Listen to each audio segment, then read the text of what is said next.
जैसे सरकार को पता है कि रेलवे में नौकरी आने वाली, ठीक है, लेकिन सरकार को भी पता है इस साल तो वैकेंसी क्लियर होने वाली नहीं। आप देखते होंगे कोई कोई वैकेंसी आ गई है, क्लियर हो गया है, लेकिन ज्वाइनिंग देने में लेट कर रहा है। तो जो डिपार्टमेंट आपको ज्वाइनिंग देगा ना, अभी उसके पास आपके ज्वाइनिंग के लिए जब सरकार अपनी काबिलियत को, अपने उपलब्धियों को गिनवाने लगती है तो वही क्या हो जाता है आउटकम।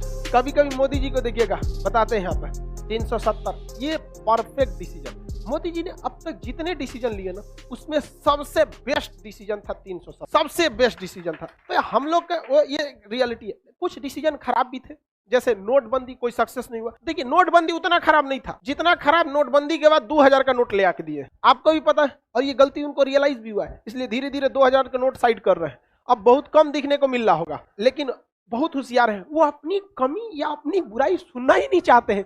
अरे भाई सबसे गलती होती है यहाँ पर, भगवान से भी भगवान से नहीं होती, हम लोग से होती है। तो धीरे धीरे क्या कर रहे हैं, साइड कर रहे हैं, कर रहे हैं, धीरे धीरे कर, एक के बार करेगा खान सर हल्ला कर देगा, लेकिन हम पीछे रहने वाले हैं। आप अच्छा कीजिएगा, हम सबसे लड़ के कहेंगे कि आप अच्छा किए, गलत कहिएगा आप ही से लड़ के कहेंगे कि गलत किए।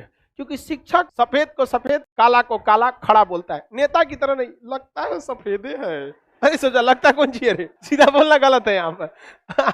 आगे बढ़े तो आप बताइए, आउटकम बजट कोई बजट है नहीं, वो क्या है, तारीफ। क्या है, तारीफ। वही क्या हो गया, आउटकम बजट। जेंडर बजट, महिलाओं और पुरुषों के लिए अलग अलग, किसी को कोई दिक्कत नहीं है। आगे बढ़े, हाँ, नई नौकरी लगती है, सबका बजट उसके पास पहले से अवेलेबल रहता है, अलॉट रहता है बजट में। आप देखते होंगे कोई कोई वैकेंसी आ गई है, क्लियर हो गया है, लेकिन ज्वाइनिंग देने में लेट कर रहा है। तो जो डिपार्टमेंट आपको ज्वाइनिंग देगा ना, अभी उसके पास आपके ज्वाइनिंग के लिए बजट नहीं है, वो बजट सैंक्शन करके भेजेगा कि इतना को ट्रेनिंग कॉलेज में भेजना है। तो पहले से एक डिपार्टमेंटल बजट होता है, उसे हम लोग बजट, इस बजट में नहीं, उसे क्या कहते हैं, डिपार्टमेंटल बजट। जैसे सरकार को पता है कि रेलवे में नौकरी आने वाली, ठीक है, लेकिन सरकार को भी पता है इस साल तो वैकेंसी क्लियर होने वाली नहीं है, अगले साल होगी। तो अगले साल बजट में वो पहले से रेडी रखिए कि 1.25 लाख जो वैकेंसी निकाले हुए हैं, लगभग वैकेंसियां टोटल तो 2 लाख से ज्यादा, तो इस 1.25 लाख को अगर हम भर्ती करेंगे तो इसकी सैलरी कितनी होगी, तो उतना एक्स्ट्रा बजट रेलवे डिपार्टमेंट को अलॉट कर देगा।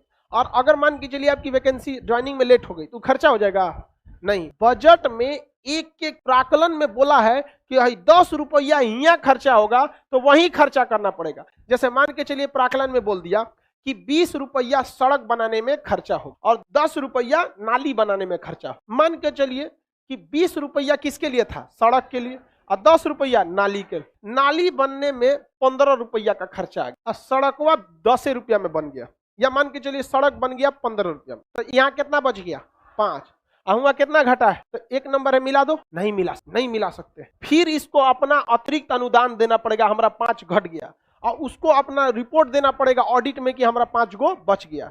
तो फिर अगला में ये डिपार्टमेंटल जाएगा अतिरिक्त अनुदान के तहत। किसी को कोई दिक्कत नहीं है, बजट कंप्लीट, इतना बचेगा भारत, ठेकेदार का हो जाएगा जो बचेगा।